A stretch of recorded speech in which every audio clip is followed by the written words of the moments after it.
What's the one thing that you can't stop thinking about? The first thing when you wake up, the last thing when you go to sleep, the thing that you've dreamed about birthing. What is that burning desire in your gut?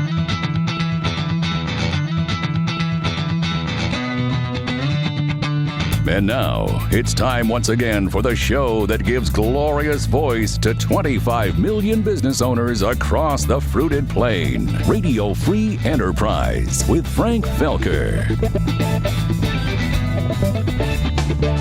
Hello, hello, hello. Thank you, Dude Walker. Yes, indeed, I am Frank Felker. Welcome back to Radio Free Enterprise. My guest today is Mr. Reggie Jackson, a life coach based in Woodbridge, Virginia. Coach Reggie, welcome to the program. Good morning. Thank you. Regular listeners to the show know that I talk a lot about what I call the M Cube, the 6 sides of business success that every professional must recognize and master in their pursuit of their own entrepreneurial dream. And the first and most important of those 6 M's is M1, mission. Why have you chosen to start and run a business rather than pursue a more traditional career path? I mean, let's face it, you're taking on a lot of risk. You're probably taking on a lot of ridicule from friends and family who say, oh, you're crazy, you can never do it. You're sacrificing time away from your family and from hobbies and other pursuits that you could be going after. There's a lot of changes in your life that are going on when you make that big decision to start your own business. And I believe that if you're not clear about the reasons why you're doing it, you could find yourself in trouble before you know it. So let's start with that. Coach Reggie, why is why so important? How is it that being clear on just this one thing can be so critical to our success as small business owners? Well, that is a great question. And I chuckle anytime, people ask me a great question, and I often wonder, should I say that's a great question? But it actually is, because you mentioned clarity, and that's the ultimate driver. That's the key. Imagine you want to go on vacation. Where are you going to go? We're not talking about the logistics. We're not talking about making reservations. We're talking about the destination. Yes, of course, you want to relax or have a good time or unplug. Oftentimes, I'll take a mini vacation as a writing retreat. But you have to know where it is you want to go. And for me also, it's where I'm going with this, but also how do I see this serving me? And I know that might sound a little selfish when I really jam that word me in there. But after all, I'm the one who's going to have to answer the bell every morning. I'm the Right. one who's going to have to put in those 16 to 18-hour days when they're required. I'm the one who's going to have to talk to my vendors when, for whatever reason, I'm not able to pay them on time. So I'm the person who's sort of at the point of the spear. And I feel as though it's really critical for me to understand why I've put myself there. And let me give you a couple examples of what I mean, of reasons why somebody might have done that. They might have done it. I actually have surveyed people about reasons why they started their business. And some of the answers that come back is, I wanted to prove myself to someone, like a previous employer, their father, their spouse, themselves. They wanted to prove they could do something. Another thing is they're looking to make an extraordinary level of income. Some people have a big idea that they're wanting to go out and prove to the world that it is correct and that they can make it work. A lot of people don't like being under the thumb of a boss, if you will. They don't like, answering to the man. So there's a wide variety of reasons, and many of which, on a personal level, for an individual business owner, I may not even realize exists. So whatever that reason is, what is it that about being clear on why I'm doing something? Where's the power in that? Well, if you're talking about a business owner, in my mind, and one of the things that I talk to my clients about is, from a clarity perspective, what's the one thing that you can't stop thinking about? The first thing when you wake up, the last thing when you go to sleep, the thing that you've dreamed about birthing. What is that burning desire in your gut? And what would you do for free? That's And awesome. when you approach it from that perspective, nothing else really matters. As an example, I had I spent a lot of my adult life in the Marine Corps, and I met with one of my Marines, and he was thinking about going into business for himself in real estate. And I said, well, why do you want to do that? He said, well, because it's a great way to make money. I said, okay, yeah, but what would you do with the money? And it was a conversation that took several minutes, but what we were able to drill down to was he was looking for a way of life that would provide for his wife the ability for her to choose her own path and career, a great source of income for him so his children could go to the best schools, they would be able to take vacation. So for him, it actually wasn't real estate. That wasn't the vehicle, right? It was the desire that he had to create a life for his family that would put them in a certain position. So I said, so if you could do that and it wasn't real estate, would it really make a difference? And he sat there for a moment. He says, actually, no, it wouldn't. I said, okay, if real estate is a vehicle, that's great. But if you're super clear on why you're doing this in the first place, that's the driver. That's why you wake up every day. It could be anything, but because you want to make sure that your family is provided the way of life that you and your wife see as your vision. That's the thing. I love that. That's a great example, and that's exactly the kind of thing I was driving at. It wasn't real estate that he was passionate about. It was providing for his family. And the word Exactly. you used was vehicle, that real estate was the vehicle he was choosing or thought he would choose to get to that destination. And that's exactly the type of thing that I'm driving at. Well, I think another great example of why is personal to you, if I may. You and I have had a couple of chances to talk about your business and about business in general and the work that you do. You seem very clear on your why. What exactly is your why, and how does it fuel what you do? Sure. I believe, and since you're asking me, I have to tell you what I believe. I believe that every person on this planet is here for a reason. I believe every person on this planet has a unique gift, and in some cases, gifts, multiple, more than one.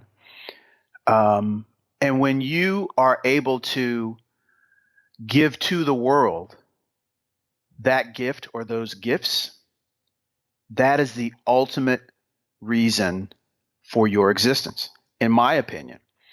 For me, the thing that resonates more than anything else is for others to see the light come on, for them to realize they really do have the power, the ability, and the capability of accomplishing anything they set their mind to. We have a lot of people in our life that tell us how we ought to do it, the way we ought to do it, why we shouldn't do it, if we had done it differently, you name it. And over time, we actually fall prey to the wishes, whims, and suggestions of others, which is completely disempowering. So the whole reason that I was drawn to coaching, which actually was born out of leading and actually serving the Marines that I was responsible for, when I saw that they had every opportunity available made to them to do whatever it was with their career or in their life that they really felt passionate about, they became a completely different person. It happens with my clients. I mean, it even happens with family members. I have two children. They're both adults. You know my son. So the why for me is to afford others the opportunity to connect with the thing or things within them that causes their inner brilliance to show to the rest of the world. And that's exactly the reason why I wanted to have you here on Radio Free Enterprise today, is because of that being your focus. And that's what I understood it to be. And this comes obviously directly with their why, connecting with who they are, what their special gift or gifts are, and how to draw that out of them. And I really appreciate you taking the time to work with us today. Now, I have a question for you. Within the Marines that you were leading, just as any other group of human beings, what that why is was unique to each individual. So it sounds like as a leader, let's say as a manager of a business by extension, that's a little bit more of a challenge. I can't just, spread jelly across all pieces of bread and everybody's going to be happy with the taste. I Right. have to dig down a little bit and learn what drives each individual person. What might you say to a manager who would say, "Hey, I don't got time for that. They should be happy they got a job. Get in here and work. I don't need to find out. I don't want to know about what's going on under the surface." Why should a manager care? The question that I would have for them is, why wouldn't you care?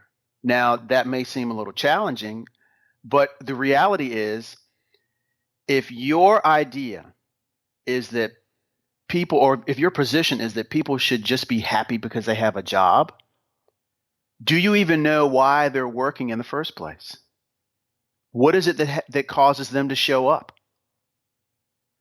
I found as a leader, the more I knew about the people that I worked with, the better I understood them. And the better I understood them, the easier it was for me to inspire them.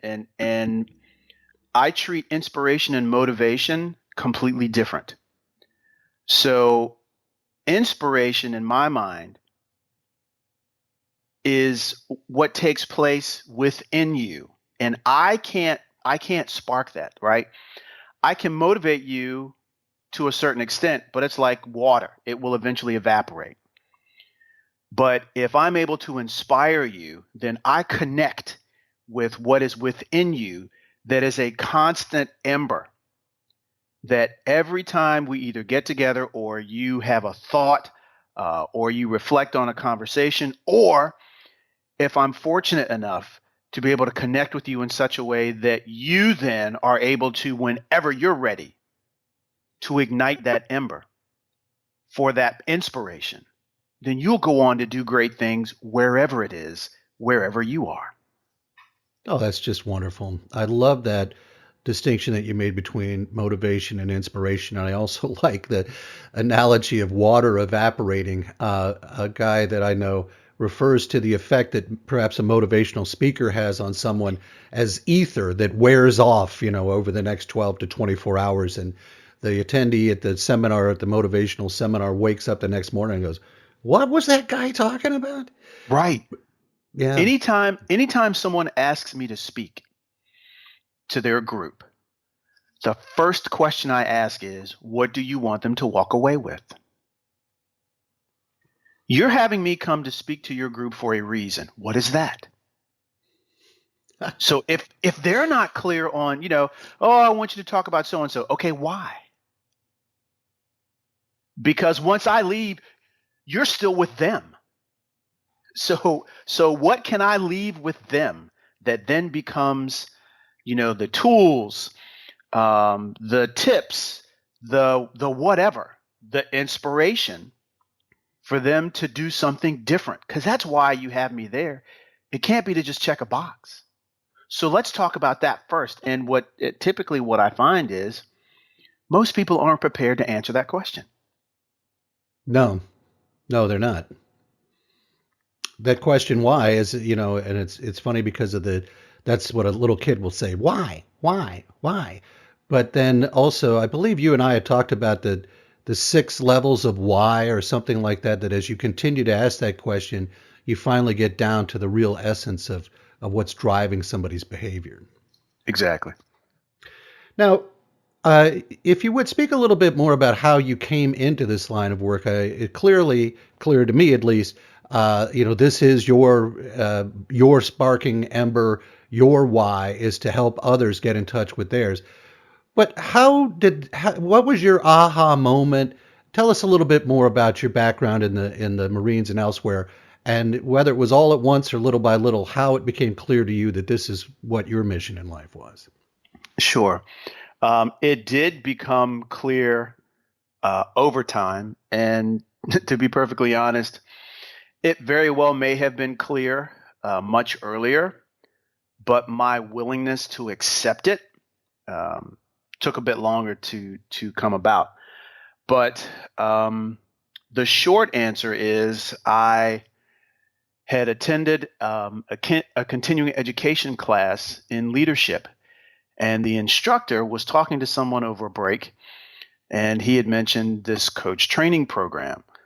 I typically don't I don't eavesdrop on other people's conversations, but there were a few things that he said that really sparked my attention. So I asked him more about it.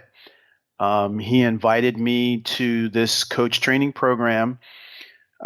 He was actually a mentor coach for the program, and it was, free of charge. It was something that I could go to as an observer just to check it out.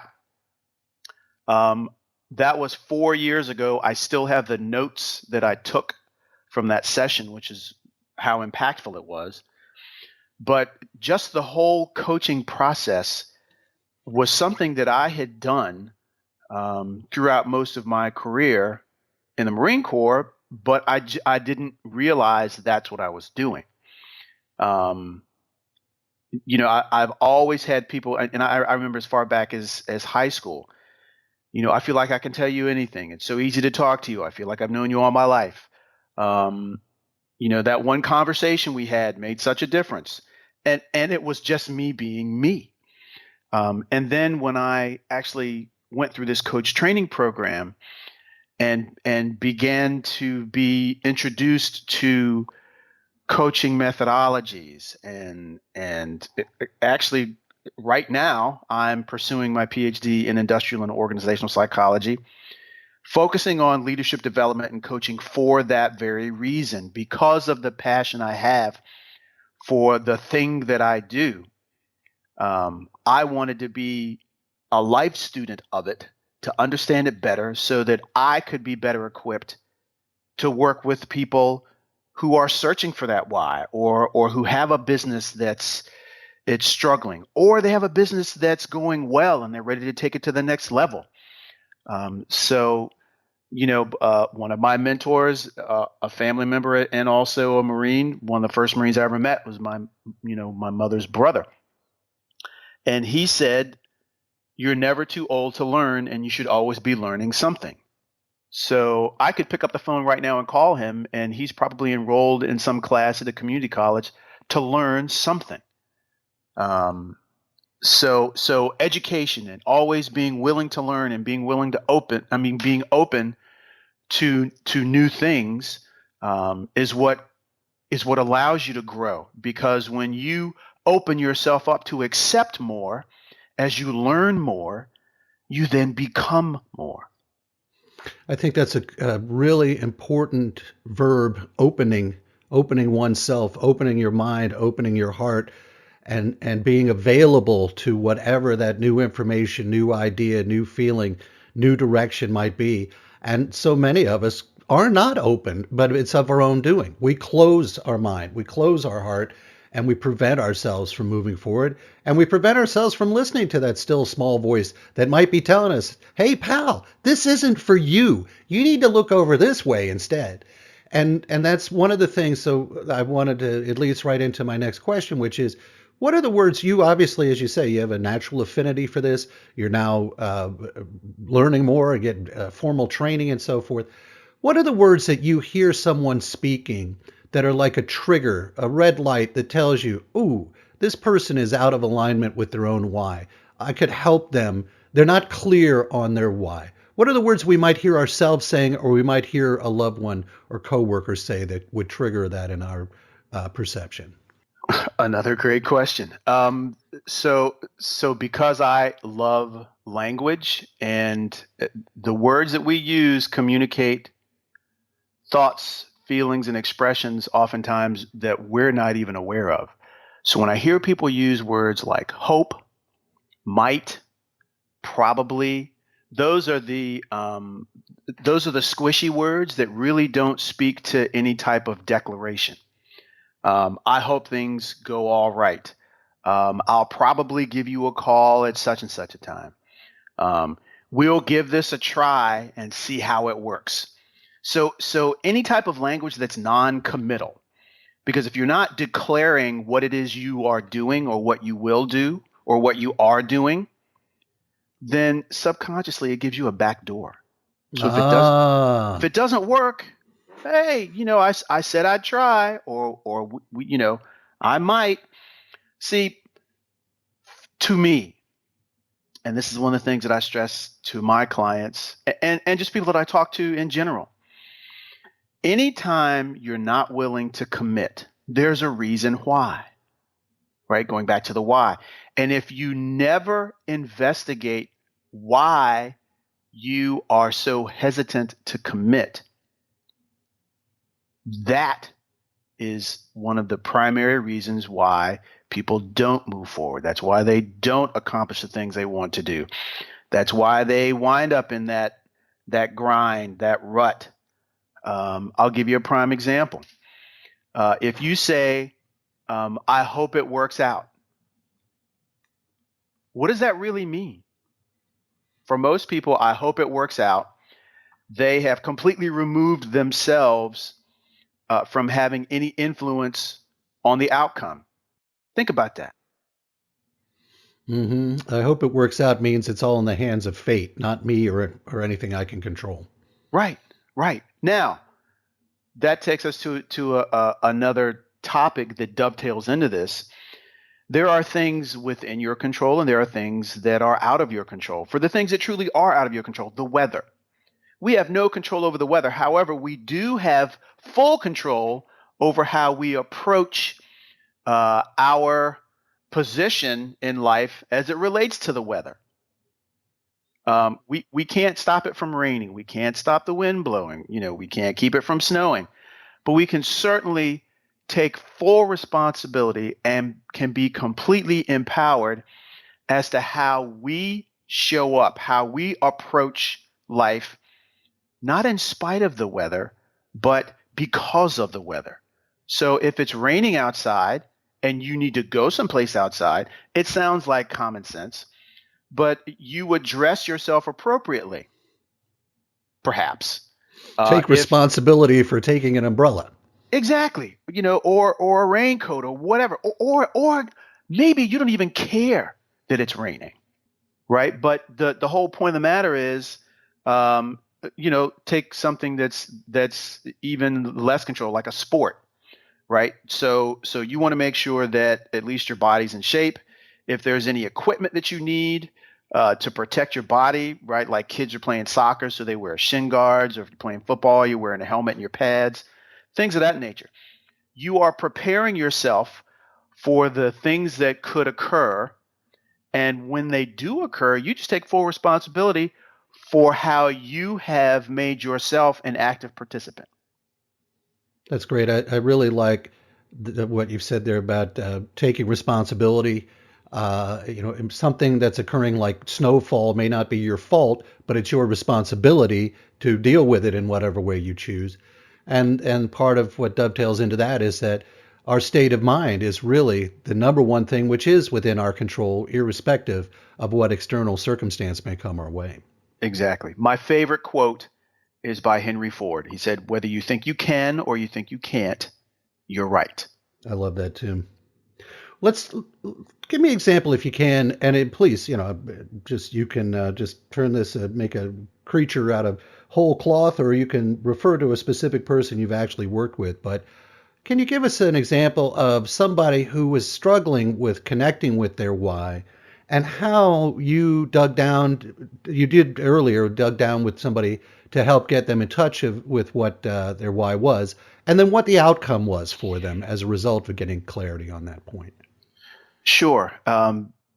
This is a client that was a business owner, and it was going well, but he wasn't really quite sure if he wanted to continue with it, sell it off, shut it down, what have you. And it actually took a while for him to really, really understand what his thoughts and feelings were about his business. And the thing that he struggled with the most was he was no longer happy with the business.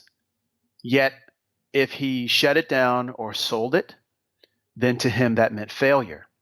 So he approached this business from the mindset of struggle and not necessarily dread, but it wasn't something that he really felt good about anymore.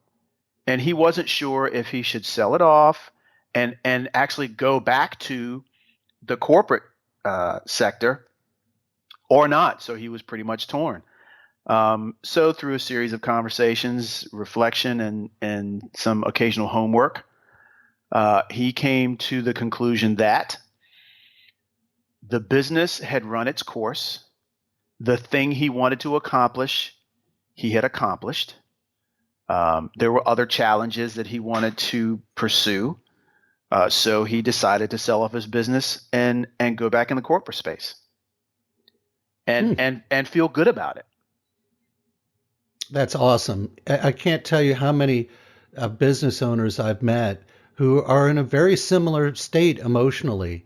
There's a life cycle to every business, and in the maturity stage, for many people, the business is kind of on autopilot. They're not challenged anymore. As this person came to the recognition of what they'd set out to accomplish, they already did, but they didn't realize that. And there's nothing wrong with going and getting a job. That steady paycheck has a lot to say for itself, especially after you sell a business and you might have a couple of shekels in the bank as well. So what was his state of mind after he came to those realizations and engaged in those behaviors? He was much lighter, emotionally, psychologically. He even had a different gait, right? Like the way he walked through life was better because from a coaching perspective, some of my clients, especially those who are geographically, I'll say displaced, if we're not in the same space, we can certainly use whatever technology is available. I have other clients that I meet face to face, and this happened to be a face to face client. So I would greet him as he walked in, and once he had finally made that decision, and then there was the interview process, and it's been a decade or more since I had an interview. I don't even know if he went through all of those things, which of course is the non-committal conversation. But after he finally made that decision, went on some interviews, and realized that, yeah, this really is the thing that I want to do because it does challenge me in ways that my business, no longer satisfies. He was a completely different person. Happier. Absolutely. This brings me to my next question. We were in one state of mind. Let's say we'll use this person as an example. When we're at our business, we're running our business, we're unhappy, but we're not desperately unhappy. We're not unhappy enough to, make that change or even do the hard homework and thinking of what we need to do. On the other side, he's back in corporate world. He's got a jump in his step. He's happy. He's released himself of the bonds of the responsibilities of his business. He's getting steady paycheck, has a few shekels in the bank. But between those two states of mind is the transitionary period. Mm-hmm. And that is a hard place to be. As I once heard it expressed, you got to go through the red hot to get back to the cool blue. And many of us we fear that transition more than we fear whatever's on the other side of it. And so when we are feeling upset and we do know something's not right, what are some tools we can use to have those hard conversations with ourselves? How can we allow ourselves to face the facts that not only are we unhappy, but we actually are responsible for our own happiness? We need to face the transition. We need to face what the new circumstance is going to be. How can we help ourselves if we don't have access to somebody like yourself? So the first thing that comes to mind for me is one simple word, and that's context. So our context, and everyone has one. It's not good. It's not bad. It just is. Your context is the lens through which you see the world. right? Some people call it mindset. Some people call it perspective.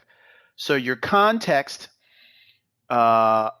hopefully, is something that's fluid and pliable, meaning you can choose to see things differently so that you continue to grow and stay in that state of openness. When your context becomes rigid and fixed, that's when things become hard. That's when things are difficult. That's when you're not ready, right? Again, that non-committal conversation. So the thing that I really, really stress is, what is your context, right? And you talked about binary, much earlier in the conversation.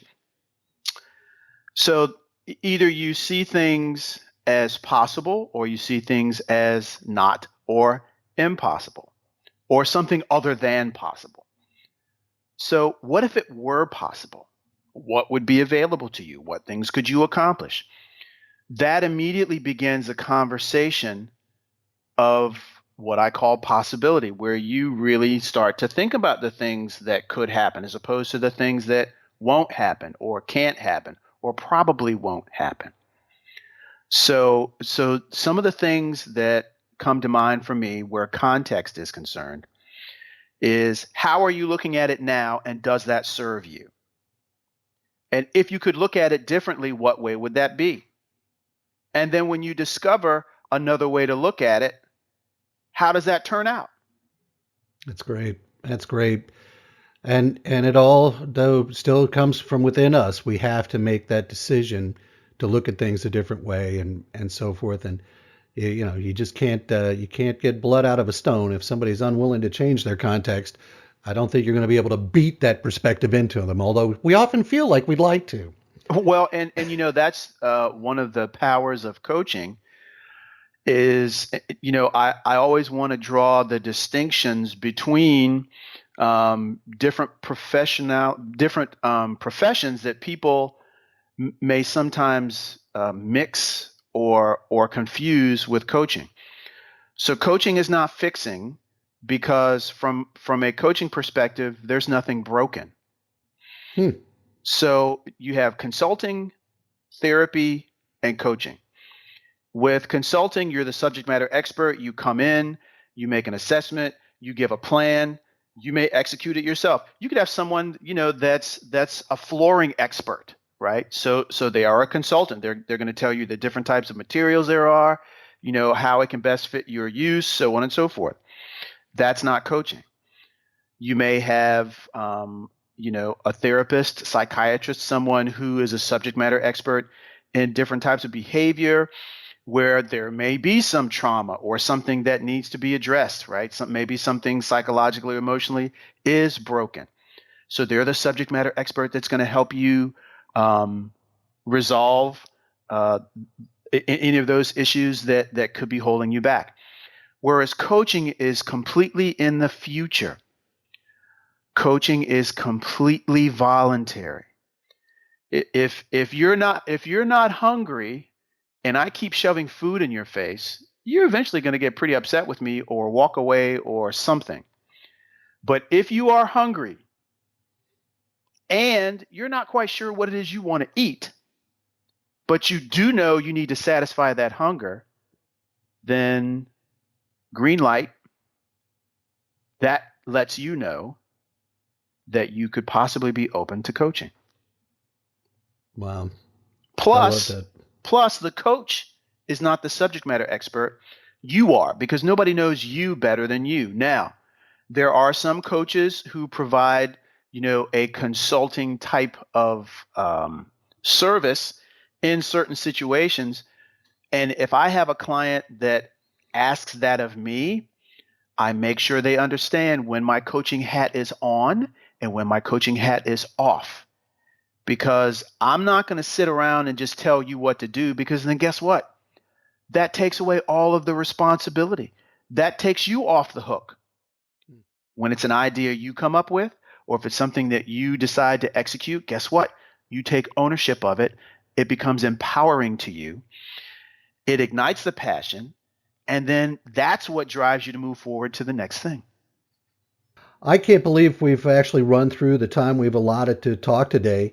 There's so many more questions I'd like to ask and get your wisdom and insight on. But before we go, if somebody listening has resonated with what you've had to say or would like to reach out to you and learn more about how they might be able to work with you, what's the best way for them to connect with you?